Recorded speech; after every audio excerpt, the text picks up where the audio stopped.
AEW Double or Nothing 2026 will go down as arguably one of the best pay-per-views of the year, but possibly one of the best AEW pay-per-views of all time.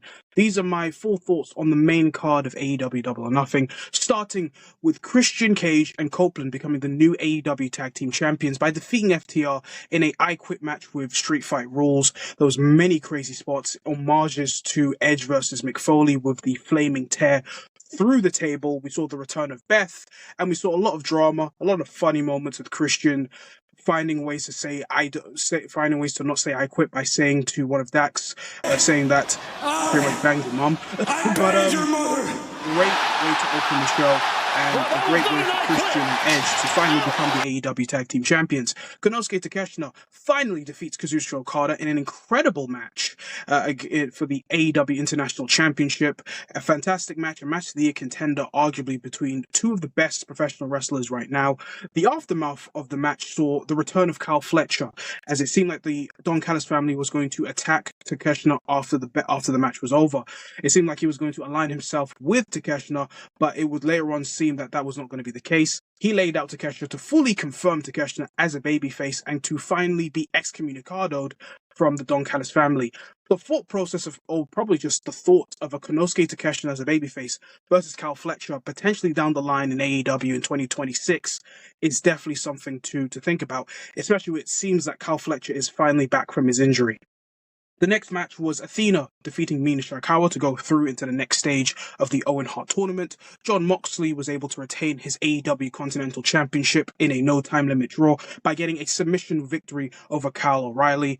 We saw Will Ospreay and Samoa Joe have a fast-paced match, an incredible fast-paced match where we saw Will Ospreay utilizing the moves that he's learned from the Death Riders in a great match. We saw him defeat Samoa Joe to advance into the next stage of the Owen Hart tournament. Swerve Strickland and Bandito had an insane, incredible match where a lot of the spots just had me in awe, and as well as the crowd in New York as well.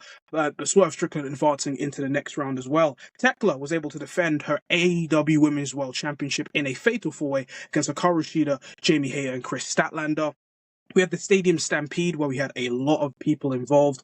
We had Jericho, the Hurt Syndicate, the Elite, as well as Ricochet's Team of the Demand, the few members of the Don Callis family in Mark Davis, Andrade, and of course the Dogs in Clark Connors and David Finlay. This match was just complete insanity, but I loved every single moment of it, from the weird moments, from the crazy moments.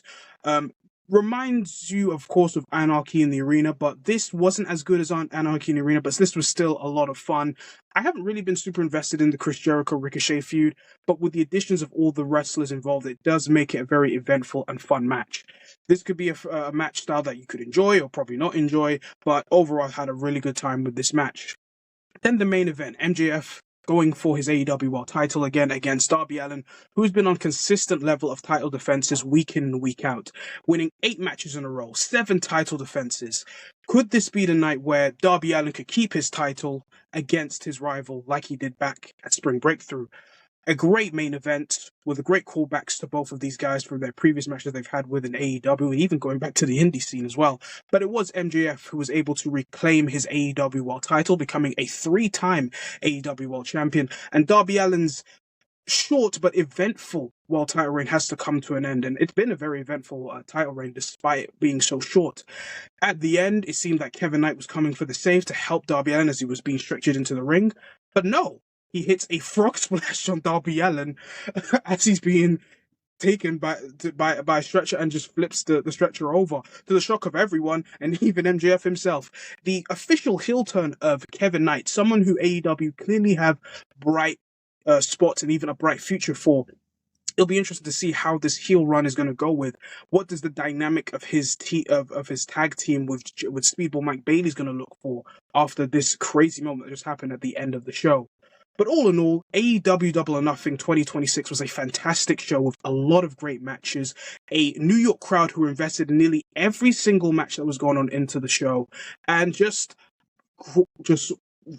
I've lost for words, but just an incredible show with a lot of great wrestling. If it was Takeshita versus Okada, if it was the I Quit match, even if it was the Stadium Stampede, even if it was the Owen Hart tournament matches such as Swerve Strickland Bandito or Will Ospreay versus Samoa Joe, this was just an incredible night of wrestling.